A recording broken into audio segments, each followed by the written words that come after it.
Olá, boa tarde a todos. Bom, depois dessa explanação do colega, é até difícil a gente falar em números, né? Com todos os números que a gente vê que a Embrapa coloca. Eu vou passar alguns números, pode ser que até alguns estejam ou esteja alguma diferença, mas a ideia é a gente falar um pouquinho, contextualizar um pouquinho a questão da logística, essa questão que ele falou da saída do Brasil para o Arco Norte e tudo mais, tá ok?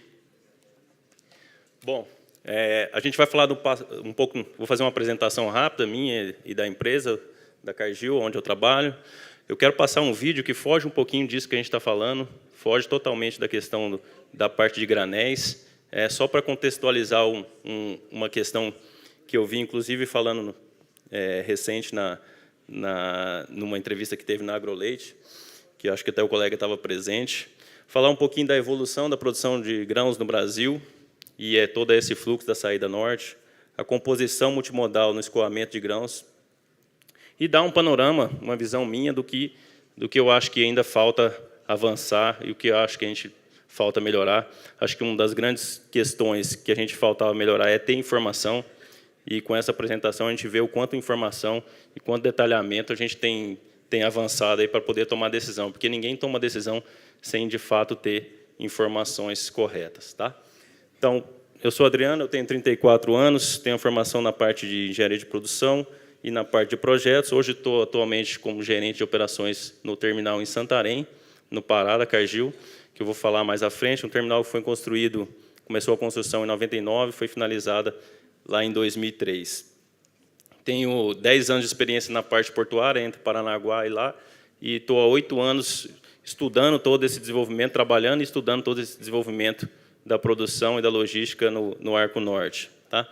E também trabalho com a parte de coaching e sou só para contextualizar, sou um produtor rural e sou apaixonado por essa área. E acho que, de fato, são os produtores quem carrega esse país, tá?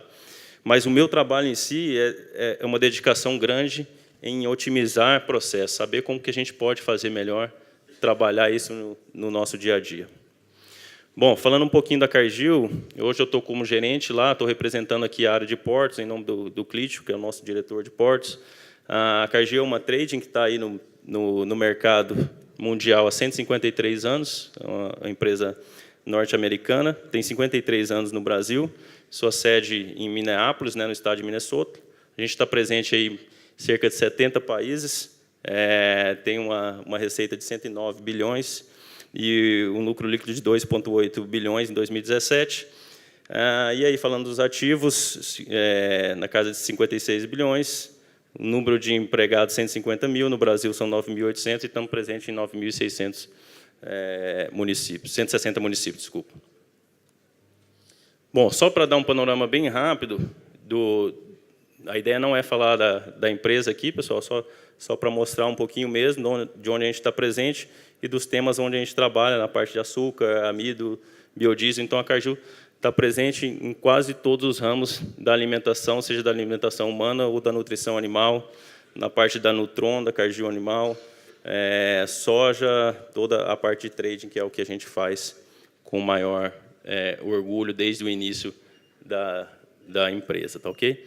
O vídeo que eu vou passar aqui agora, como eu disse, ele é um vídeo institucional de uma empresa que está situada no norte, que não está no ramo de grãos, mas eu queria falar um pouquinho disso e mostrar o quanto a nossa região, ou o Brasil, ou os nossos produtores têm um potencial de desenvolvimento e crescimento, mesmo naquele ramo onde a logística não está estruturada, ou mesmo naquele ramo onde as coisas não estão desenhadas e se começa um novo cenário a se formar, tá ok? O vídeo são alguns minutos e depois a gente entra mais na parte, voltando na parte de grãos e no desenvolvimento do logística no fluxo norte.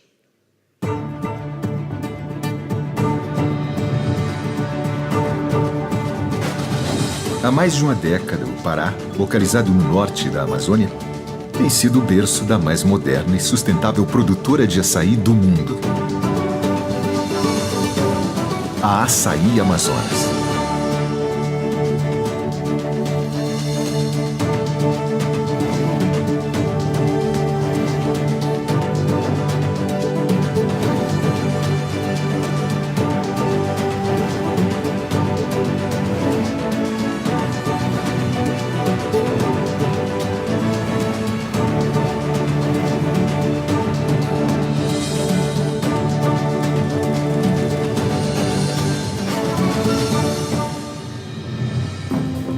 Preocupada em conservar os recursos naturais para garantir a preservação do meio ambiente, a empresa iniciou as atividades de pesquisa e desenvolvimento para plantio do açaí na região ainda em 2004.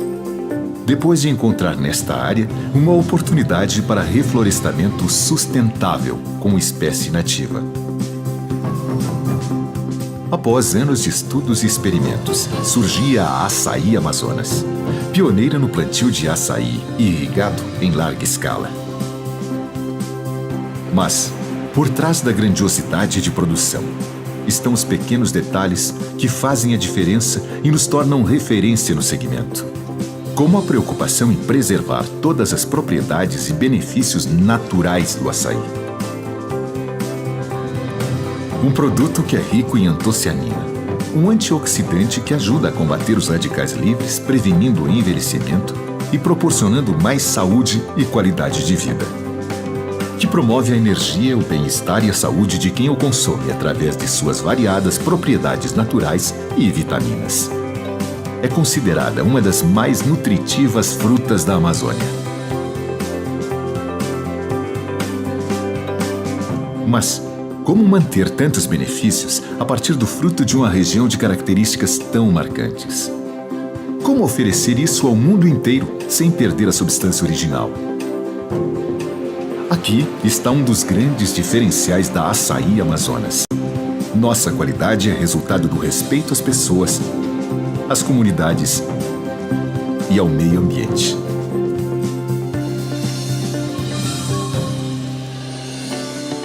Todo o processo inicia aqui, em 2 fazendas. São 1.400 hectares de açaí irrigados, em pleno coração da Amazônia. Os cultivos acompanham os ciclos naturais, com abelhas auxiliando a formação dos frutos e técnicas que preservam o solo contra a erosão. No município de Óbidos, estado do Pará, está instalado nosso complexo industrial, dotado da mais moderna tecnologia e profissionais altamente capacitados. A proximidade entre plantio e industrialização garante o processo imediato da matéria-prima, conservando as propriedades do fruto. O processo utilizado é totalmente automatizado, com despolpa contínua e envase automático.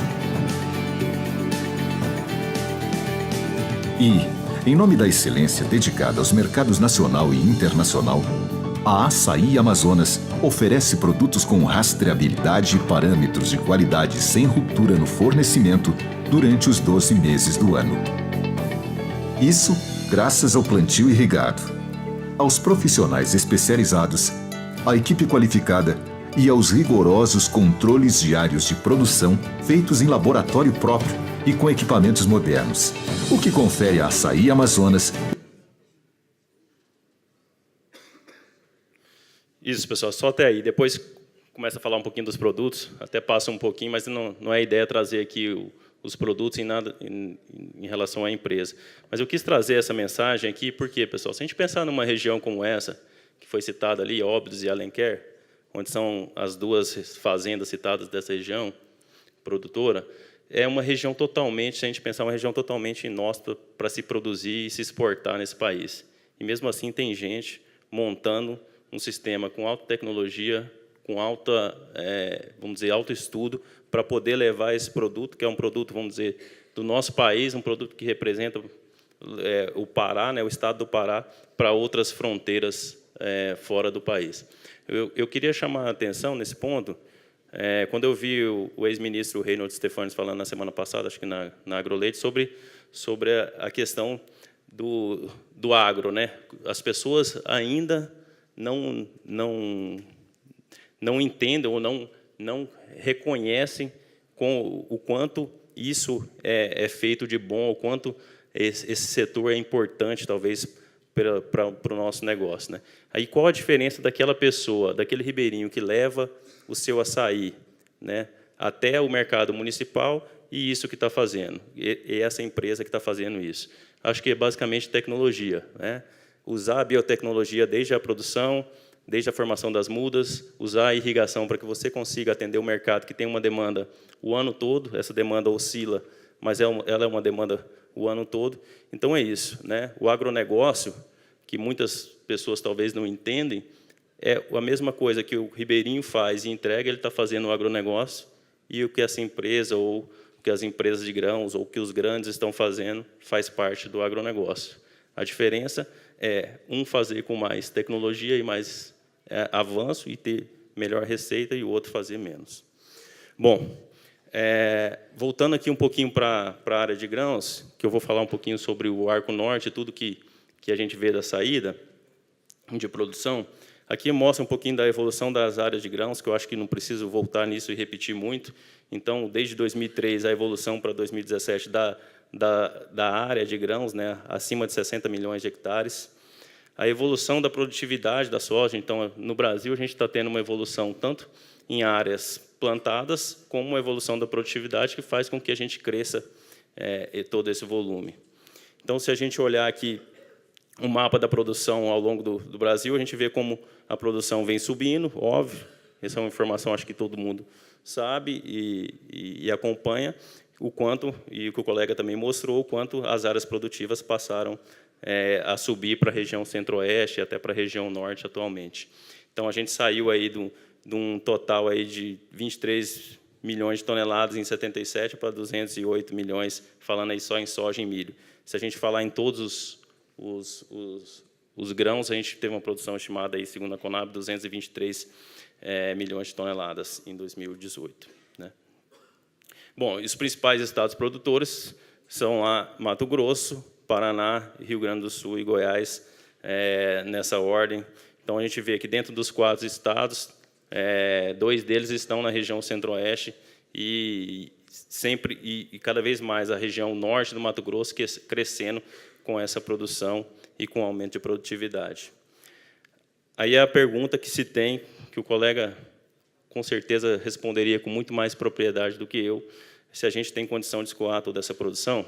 Eu vou dar um pouco da minha visão, o que já avançou e o que falta avançar, focado na exportação do Arco Norte, nessa saída, principalmente da produção do norte do Mato Grosso e oeste do Mato Grosso, o que a gente já avançou e o que a gente ainda falta avançar.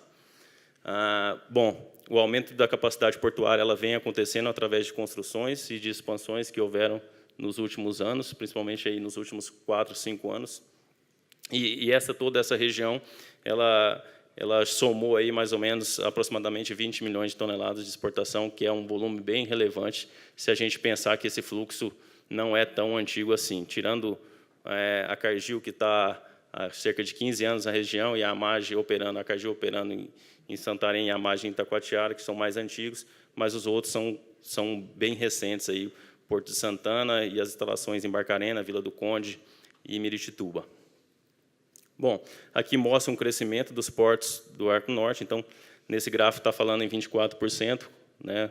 O colega até colocou aqui o número hoje é 18%, mas mostra o quanto, a ideia aqui é mostrar o quanto, de fato, a gente tem crescido a exportação pelo Arco Norte, ou essa saída, que é uma saída necessária, na verdade, né? Não adianta você querer produzir grãos na região de Sinop, acima, e querer trazer esse grão para ser exportado via modal rodoviário, depois modal ferroviário, até chegar em Santos e sair, e estrangular mais ainda os portos aqui do Sul e Sudeste. Bom, aqui só para dar um panorama desses avanços, a Cargill iniciou suas operações em Santarém, num terminal que tinha uma capacidade estática de 60 mil toneladas, iniciou lá em 2003, fazendo aí, começou com 300 mil toneladas e por muitos anos andou aí na casa de 1 milhão de toneladas, até vir a sua expansão aí em 2014, uma obra de 250 milhões de reais, onde se instalou novos silos, se instalou um novo descarregador de barcaça, que era capaz de coberto para operar em épocas de chuva. A gente sabe que na Amazônia é um constante, né? Chove-se muito. Então, isso permitiu com que esse terminal fosse com capacidade para cima de 5 milhões de toneladas, e hoje está operando na casa de 4,5 no último ano. Aqui são os terminais, instalações em Barcarena, né, do TGPM, da Hidrovias do Brasil e da Unitapajós, que também tem uma capacidade de exportação hoje grande, fazendo o fluxo, o modal rodoviário via Miritituba ou via Porto Velho e depois hidroviário até chegar nos portos em Barcarena. Aqui é uma visão dos terminais em Miritituba, que a gente chama das estações de transbordo de carga. Ao fundo, a gente tem lá a Ciamport, depois a Unitapajós, a Hidrovias do Brasil, e de onde foi tirada a foto, aqui na época da construção ainda, a estação de transbordo de carga da Cargill. Bom, não adianta só a gente ter porto e não ter como fazer com que toda essa matéria-prima chegue até esses portos, né? Então, as empresas, onde elas conseguem, elas também investiram forte na questão da navegação. Então, muitas empresas construíram suas empresas de navegações, construíram suas embarcações e os seus empurradores, né? Então, se a gente vê aqui as embarcações, essa em verde são embarcações da Cargill com empurradores, e aqui são da Unitapajós, são embarcações que fazem o fluxo Miritituba até Barcarena, nesse caso, e aqui até Santarém. Bom, em resumo, então, que eu vejo que avançou, são que a gente teve investimentos na ordem de 6 bilhões entre terminais e essas empresas de navegação, que a gente falou. Construções, essas construções são com a mais alta tecnologia e são construções eficientes e sustentáveis. Então, se a gente entrar dentro de um empurrador daquele ali, a gente vai ver que é o que há de mais moderno no mundo sendo construído nessa região, assim como os terminais. A gente tem um grande potencial, que é um potencial natural, que é os rios e a navegabilidade desses rios. Eu vejo com muita razão a disponibilidade do setor privado em continuar participando, né, continuar levando isso e dando força para que a coisa avance. E as operações estão ocorrendo. As operações estão ocorrendo em franca expansão, crescendo, mesmo com toda a dificuldade logística que a gente sabe que existe, e vamos passar um pouquinho na região. Então, eu acho que as empresas vêm fazendo a sua parte. E o que falta para a gente ainda avançar um pouquinho mais é só olhar um pouco a matriz de infraestrutura do Brasil e ver, comparado aí com os países do BRIC, né, Brasil, Rússia, China, Índia, o quanto a gente ainda está atrás deles na questão de ter número de rodovias pavimentadas, de ter ferrovias, dutovias, hidrovias, né? Se a gente comparar ainda com os Estados Unidos, a gente pode ver o quanto a gente fica atrás deles, principalmente na questão rodoviária e na questão ferroviária, e nem se fala nesses outros. Bom, quando a gente vê um share por modal, aqui também pode ter alguma coisa que não está totalmente atualizada, pessoal, mas já dá para ter um resumo bem legal. A gente vê aí 58% do nosso modal aí sendo em rodovias. E quando a gente fala numa extensão gigantesca, como essa aí, a soja, lá de Sinop ou do meio norte do Mato Grosso para chegar em Santarém ou em Miritituba, quer que seja.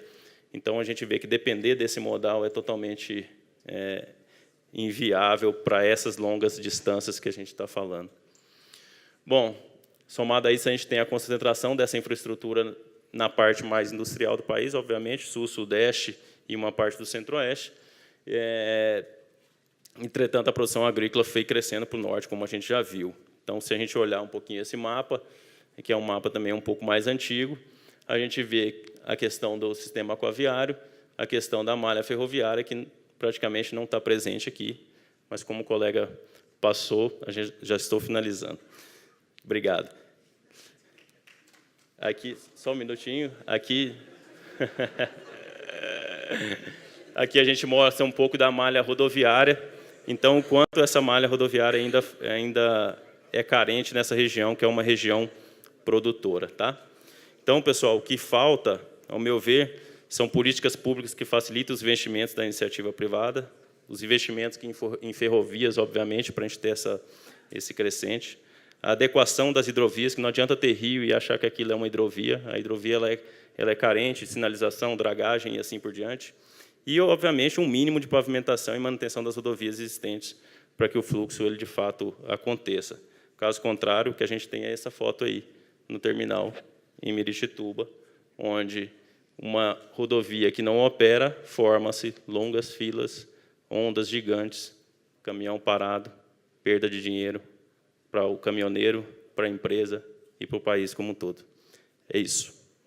Obrigado.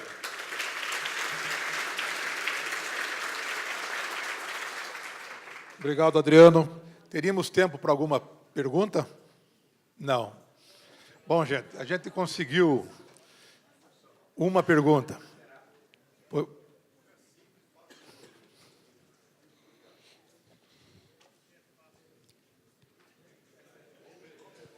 lá. Para quem é? Para o Gustavo.